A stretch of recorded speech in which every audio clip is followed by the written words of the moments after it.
Most people drastically underestimate how much that they can do in just 60 days and change their weight loss results entirely.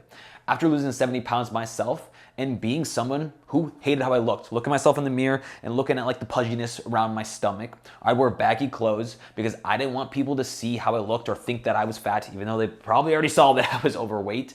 I would hate going to the lake at my grandparents' house and I'd give excuses for not taking my shirt off because I didn't want people to look at myself and see how chubby I was. I was very insecure. I had a lot of mental struggles during this time. Now, I later found out that you can change your life in just 60 days. Now, I didn't lose 70 pounds in that time, but I was able to lay strong foundations of losing weight that changed my life entirely, and I was able to hold the weight off forever. So after watching this video, you are going to have a system of how you are going to lose weight, and I would be shocked if you didn't get at least some results after watching this video. I think it'd be extremely difficult to not get results after this. So I'm gonna show you a 3-bucket system that I want you to follow. And the first one that I'm gonna be talking about is going to be your diet. So I am going to take all the confusion out of what it takes to lose weight, because I think a lot of people will overcomplicate their diet. Next, I'm gonna be showing you what exactly that you should be doing with cardio, because sometimes, to be honest with you, people do way too much of this bucket. And the third thing that I'm gonna be talking about is going to be your workouts, because I don't want you to be that person that has that skinny fat look after they lose weight. I want you to put on some muscle, get more of that athletic and toned look. So let's dive into the first bucket and probably the most important one, which is going to be your diet. Now, a lot of people will sit and ask, what is the best diet to lose fat? And to be brutally honest with you, right now, carbs just don't matter. A lot of people will start focusing on, oh, how do I have a low carb diet? Carbs don't matter right now. Or they'll start focusing on, should I eat less fats? Like, what should my macronutrients look like? Fats don't matter right now. Or should I be having a very high protein diet because it's the really big popular thing right now? To be brutally honest with you, these things don't matter right now. These things don't matter until you understand how your body burns fat. So I want you to think about your body like having a savings account. And I want you to also think about how much money that you make on a monthly basis. So this is gonna be the money that you are making. Now, let's say you were to be making less money on a monthly basis. Maybe, I don't know, you're a salesman and the number is down. Or maybe you're just having a much more of an expensive month and you just aren't making as much as you need to. So what do you inherently need to do? You would have to pull from your savings account every single month to maintain you not making enough money. So you would take from the savings account.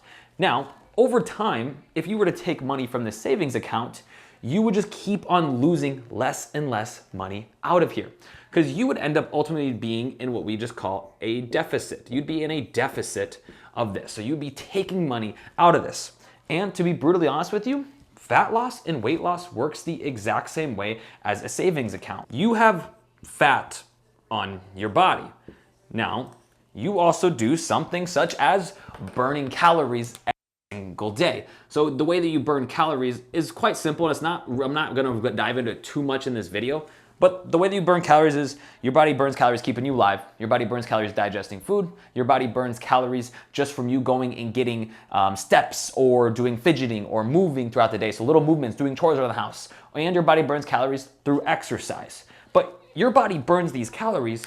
So what's happening is if your body burns more calories than you eat on a daily basis, what your body does is it actually pulls from energy already stored in your body as fat, just like a savings account. That extra energy that you have in your body is stored as fat, and when your body needs to pull it from energy, it will pull it from fat, putting you in what we call a calorie deficit. So all this means is if you were to eat less than you burn on a daily basis, you would be in a calorie deficit. So then your next question would be, well, how do I know how many calories that I need to be eating or how many calories that I need to be burning on a daily basis? And it's actually pretty simple. So we call the amount of calories that your body burns on a daily basis as TDEE, okay? This is just a fancy way of saying how many calories you burn. So this is the combination of your body digesting food, you getting exercise just by doing chores around the house, walking, fidgeting, me moving my hands, you getting exercise, and then your body just keeping you alive.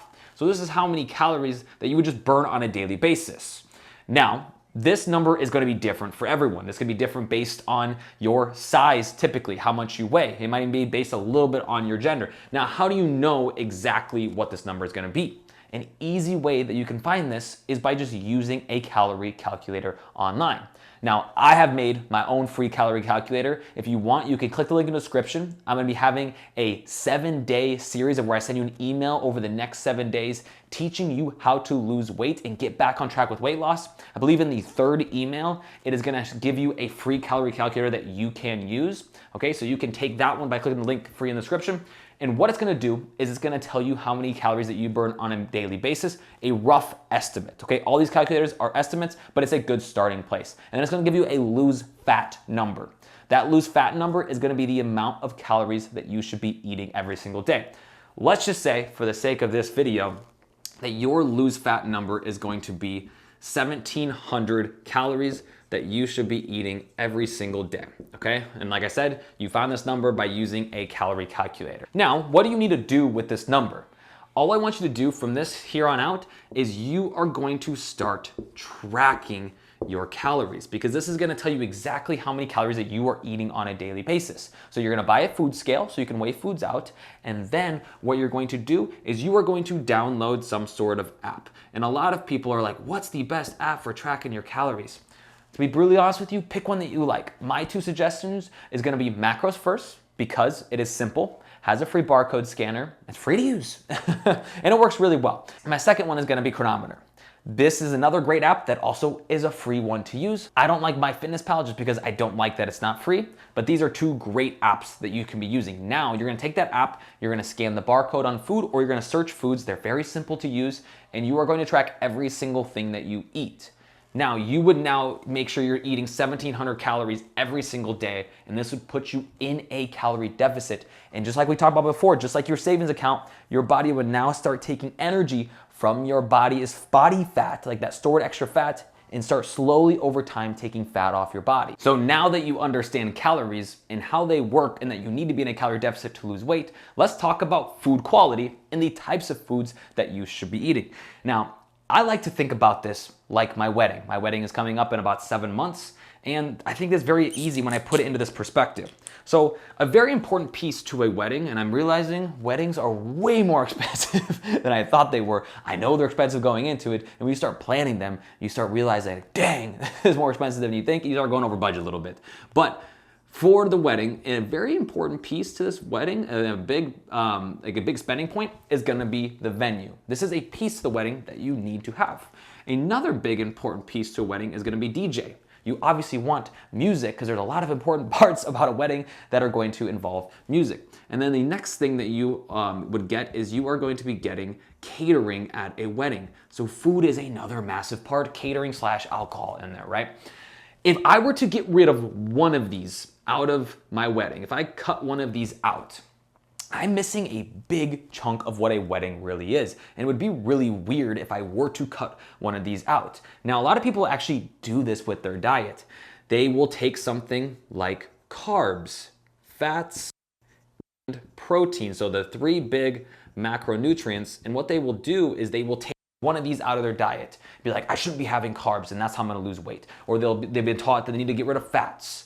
So this is another, like I'm talking about, just like the wedding, you are cutting a massive piece out of your diet. All 3 of these are incredibly important. They all do massive roles for your body, and you should be eating all three of these. Now, I actually think you really only need to be focusing on one of these when you are losing weight. And that one that you should be focusing on is going to be protein, because protein is going to help keep you full for longer. When you have a high protein diet, you inherently will eat less because you tend to be more full. Also, protein is gonna help aid in building muscle. Like we're gonna be talking about a little bit later in the video about how building muscle is gonna give you more of that in shape look, that tone look, not have that skinny fat look. So you need to eat a high protein diet, not only for losing fat, but also for building muscle. But then becomes a question of what should you be eating? How much protein should you be eating?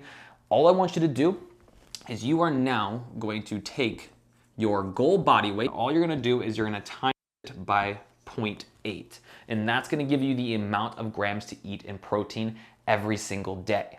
And that's all you're going to focus on the type of food. And then as you get better with weight loss, you'll start learning all these other little things. But this one is by far the most important one for losing weight. Now that we've covered the diet bucket, let's move on and let's talk about our second main bucket, which is going to be cardio. I think a lot of people drastically overcomplicate this bucket. I get questions all the time about, should I be doing runs to lose weight? Should I be wearing a weighted vest? Should I be hopping on an incline treadmill? Which kind of cardio is going to burn the most calories? I hear these questions all the time, but this is how I would think about cardio. Person A, so this top line, is the type of person who, what they do is they get a very hard workout in the beginning of the day. So maybe they go for a run, or they hop on the treadmill and hop on the Stairmaster, and they get a ton of cardio. And then you see these things happening throughout the day, which we'll talk about here in a second. So person B, you're gonna notice, has a lot of these little breaks into the day. This person doesn't just focus on how do I burn as many calories as possible. This person within a 24-hour day is constantly breaking up their day to get periods of time where they're able to get more activity. So this person may be getting up at lunch break and they are going out for a walk. Maybe they start their morning off with a walk. They get up and move out of their desk more frequently. This person has multiple times throughout the day where they are racking up steps. Where this person, oh, I work out every single day, why am I not losing weight? When in reality, what are they doing in the rest of the 24 hours of the day to see success when it comes to losing weight? Not only that, but pick a cardio option that you actually enjoy. This is coming from somebody who used to run a lot and currently I don't run right now. And imagine if I would have relied on running as my sole method to losing weight, I would be back to gaining all the way back because I'm not running anymore. Okay, so not only is the fact of how much hours you have left in a day, but you also should pick an option that you do enjoy or at least don't freaking hate or hate the absolute least.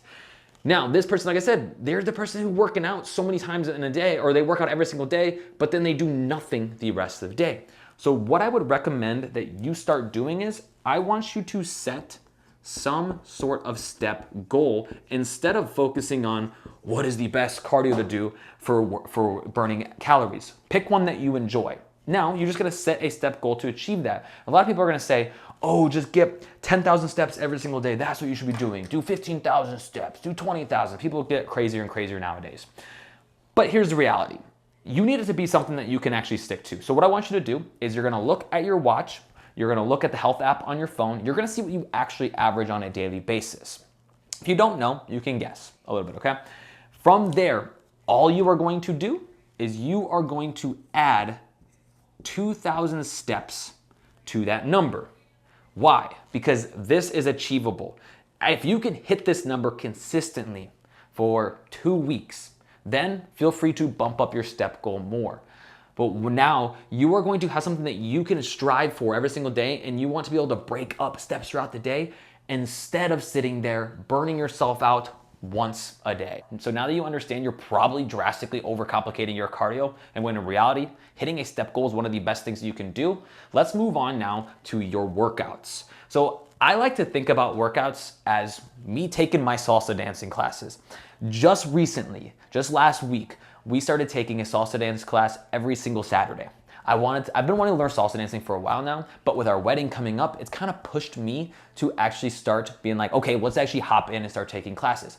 I am a complete beginner. I suck at freaking dancing.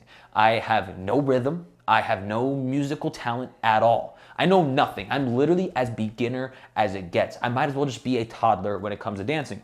So when it comes to dancing, there are 3 main things in the beginning that I've realized are like 3 buckets or things that I am learning. This is gonna be the basic steps. So if I were to practice, which I have been practicing dancing throughout the week, if I did one day where only I focused on the basic steps, and then if I did another day where maybe I focused on partner work, because when it comes to salsa dancing, there we go. I was struggling to figure out how to spell partner as I was talking to you. But when it comes to salsa dancing, partners are a massive important piece of this. My fiance is involved in all this, so I've been practicing partner dancing when it comes to this as well. I also had to learn what an 8 count was, or like an 8 beats was in music. Like I said, I know nothing about music. If you know nothing about music as well, then this is gonna confuse you. But I had to learn what an 8 count was. So if I were to practice salsa dancing for 1 week. And if these are the things, if one day I focused a lot on basic steps, and the second day I focused only on partner work, let's say Wednesday, and then Friday all I focused on was the 8 count, I think I'm missing a big opportunity here. Whereas if Monday I focused on a little bit of basic, a little bit of partner work, and a little bit of the 8 count, and I was focused on all 3, and then let's say on Wednesday I focused on all 3, just a little bit of each, and then on Friday I focused on all 3. Which one do you think I'm probably going to learn the best from? It is going to be this bottom one, because I am learning a little bit and then I'm constantly revisiting this 3 times a week. I'm doing each of them 3 times a week versus only doing them once.